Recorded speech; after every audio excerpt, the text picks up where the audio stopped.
All right. Welcome back, everyone, for another deep dive. Today, we're going to be looking at, well, frankly, kind of a tough story. Yeah. It's, well, let me just give you the title of the article, and you'll see what I mean. It's called Soldier Who Died in Las Vegas Explosion Left Note Saying It Was to Be a Wake-Up for Country's Ills. Oh, wow. Yeah.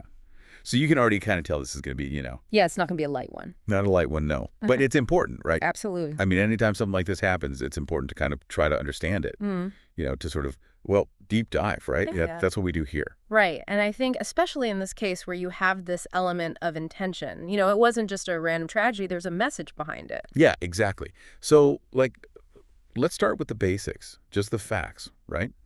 You have a soldier dies in an explosion in Las Vegas. Tragic, right off the bat. Right. And of course, our thoughts go out to the family and friends. But then, like you said, there's this added layer. The note. A note. He leaves a note. Which changes everything. Suddenly it's not just an accident, it's something else. Exactly. And according to the article, the soldier was very explicit in this note.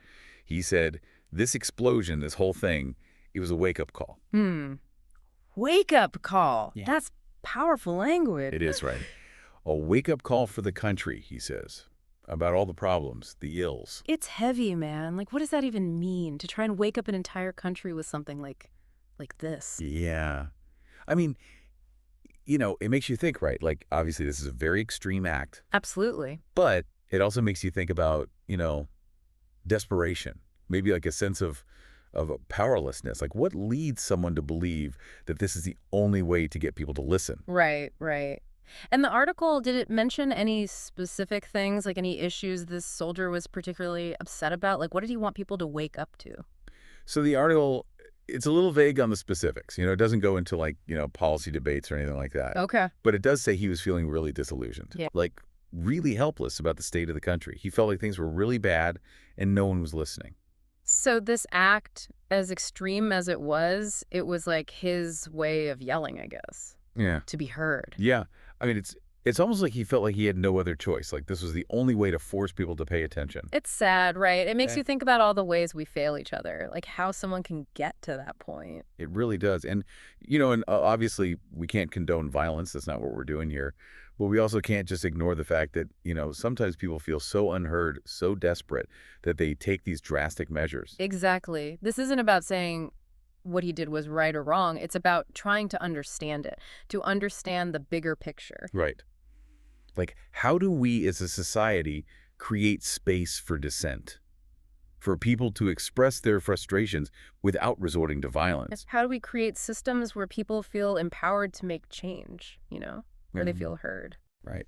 And, I think that's the real question here. Like, this deep dive, it's not just about this one event. It's about all of us. It's about how we move forward as a society. Yeah. And how we can prevent something like this from happening again. Because at the end of the day, a life was lost, a family is grieving, and a message, however well-intentioned, was delivered in a way that's probably going to cause more division than anything else. Yeah. I mean, it's a lot to unpack here. And I don't think we have all the answers, but it's definitely something we all need to think about. So to our listeners out there, I'd like to leave you with this. What are some constructive ways to address the challenges facing our nation? How can we work together peacefully and productively to create a better future? It's a big question, but it's a question worth asking. It's a conversation I hope we can all continue having. Well said. Thanks for listening, and we'll see you next time for another deep dive.